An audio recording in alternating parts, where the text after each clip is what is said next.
नमस्कार दोस्तों, मैं धर्मेंद्र पांडे आप सभी का आपके YouTube चैनल कंप्यूटर स्कॉलर्स में बहुत बहुत स्वागत करता हूं। दोस्तों, आज के ट्यूटोरियल में हम लोग यह सीखने वाले हैं कि कैसे टेबल के सेल्स को मर्ज किया जाता है, कैसे सेल्स को स्प्लिट किया जाता है और कैसे किसी टेबल को तोड़कर दो टेबल्स में बदला जाता है।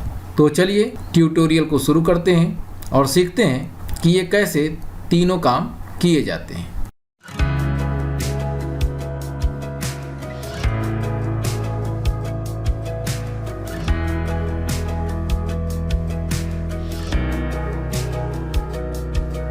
दोस्तों, आपके सामने जो टेबल दिखाई दे रहा है उसमें आप देख सकते हैं कि ऊपर की ओर एक रो है जिसमें कुल मिलाकर 6 सेल्स हैं। अब इस रो के कितने सेल्स को आप मर्ज करना चाहते हैं यह आवश्यकता के ऊपर निर्भर करता है। जैसे कि आप देख सकते हैं कि ऊपर के रो में 2 सेल्स, और अगर आप चाहते हैं कि इन सेल्स को मिलाकर एक सेल में बदल दिया जाए तो उसके लिए आप पहले इन दोनों सेल्स को सिलेक्ट कर लेंगे। उसके बाद लेआउट टैब रिबन के मर्ज ग्रुप में जाकर मर्ज सेल्स बटन पर क्लिक कर देंगे।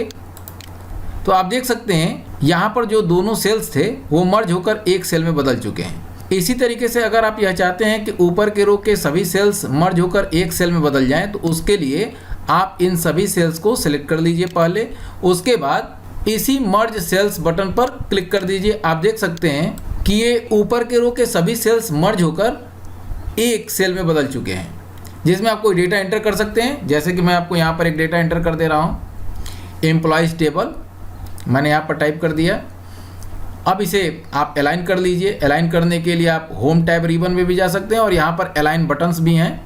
आप देख सकते हैं यहाँ से आप बीच वाले बटन पर क्लिक कर दीजिए अलाइन सेंटर पर, तो आपका जो टेक्स्ट होता है वो टेबल के सेंटर में प्रदर्शित होने लगता है। इसी तरीके से आपने अक्सर यह देखा होगा कि टेबल के दाहिनी ओर रिमार्क लिख के आता है और रिमार्क में कोई टिप्पणी लिखनी होती है, कमेंट करना होता है। ऐसी स्थिति में आप उसे एक सेल में बदल सकते हैं। इसके लिए आपको उतने सेल्स को सिलेक्ट करना होगा जितने सेल्स को आप मर्ज करना चाहते हैं और उसके बाद इस मर्ज सेल्स बटन पर क्लिक कर देते हैं। तो आप देख सकते हैं कि यहाँ पर सभी सेल्स जो थे वो मर्ज होकर एक सेल में बदल चुके हैं। अब यहाँ पर आप कोई भी टिप्पणी टाइप कर सकते हैं। अब हम यह जानेंगे कि स्प्लिट सेल्स क्या होता है। दोस्तों, स्प्लिट का मतलब होता है तोड़ना। अगर आप किसी एक या एक से अधिक सेल्स को तोड़कर उन्हें कई सेल्स में बदलना चाहते हैं तो उसके लिए हम लोग स्प्लिट सेल्स कमांड का प्रयोग करते हैं। स्प्लिट सेल्स कमांड का प्रयोग करने से पहले आपको ये जानना जरूरी होता है कि टूटने वाले सेल में कितने कॉलम्स और रोज होंगे। उदाहरण के लिए अभी हमने जिन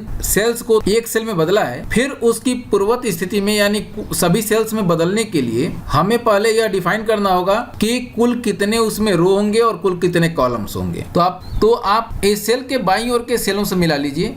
इसमें देखिए 1 2 3 4 5 और 6 रो हैं और पूरा एक कॉलम है। तो अगर आपको इस एक सेल को तोड़कर इसमें कुल 6 सेल्स बनाने हो तो उसके लिए आपको एक कॉलम और 6 रोज की आवश्यकता होगी। तो करना क्या होगा, आपको सबसे पहले उस सेल में इंसर्शन पॉइंट को मूव कर लीजिए। उसके बाद लेआउट टैब रिबन के मर्ज ग्रुप में जाकर स्प्लिट सेल्स बटन पर क्लिक कर दीजिए।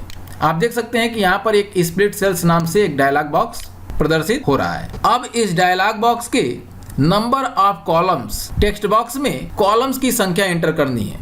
तो यहाँ पर हमको केवल एक कॉलम चाहिए, तो मैं यहाँ पर 1 एंटर कर दे रहा हूँ। जबकि नंबर ऑफ रोज हमको 6 चाहिए, तो मैंने यहाँ पर 6 एंटर कर दिया। उसके बाद डायलॉग बॉक्स के ओके बटन पर मैं जैसे ही क्लिक करूंगा तो आप देखेंगे कि यह एक सेल टूटकर 6 सेल्स में बदल जाएगा। यहाँ मैं क्लिक कर रहा हूँ, आप देख सकते हैं कि यह एक सेल 6 सेल्स में टूट चुका है। अब अगर आपको इन सभी सेल्स को तोड़कर, जैसे कि मैं यहाँ पर दिखा रहा हूँ कि इसमें आपके कुल 6 सेल्स हैं और इन 6 सेल्स को 2 कॉलम्स में तोड़ देना हो तो उसके लिए हमको करना क्या होगा, तो यहाँ पर हम सभी सेल्स को सिलेक्ट कर लेंगे। यानी जिन सेल्स को आपको तोड़ना होता है उन्हें पहले सिलेक्ट कर लीजिए, फिर आप स्प्लिट सेल्स बटन पर क्लिक करिए। फिर वही डायलॉग बॉक्स स्प्लिट सेल्स आपके सामने प्रदर्शित हो जाएगा और आप यहाँ देख सकते हैं कि नंबर ऑफ कॉलम्स, आपको कितने कॉलम्स चाहिए। तो मैंने बताया कि 2 कॉलम्स, अगर आपको एक चाहिए तो एक रख सकते हैं। तो एक का कोई मतलब नहीं होगा क्योंकि एक कॉलम तो है ही, लेकिन अगर मैं इसे 2 कॉलम्स में तोड़ना चाहता हूँ और कुल कितने सेल्स हैं तो आप काउंट कर सकते हैं 1 2 3 4, 5, 6 आप देख सकते हैं। तो इसमें मुझे कुछ नहीं करना है, 2 कॉलम्स और 6 रोज होंगे और ओके बटन पर क्लिक करिए। आप देख सकते हैं इनमें से प्रत्येक सेल 2 सेल्स में टूट चुका है, यानी कुल मिलाकर 6 सेल्स का 12 सेल्स बन चुका है। तो ये बात भी आपको बिल्कुल समझ में आ गई होगी। अब बात करते हैं कि किसी टेबल को कैसे 2 टेबल में अलग अलग किया जा सकता है। दोस्तों, जब भी आपको किसी टेबल को तोड़कर 2 अलग अलग टेबल्स में बदलना हो तो उसके लिए माइक्रोसॉफ्ट वर्ड में स्प्लिट टेबल नाम से एक कमांड दिया गया है। इस कमांड का प्रयोग करने के लिए आपको पहले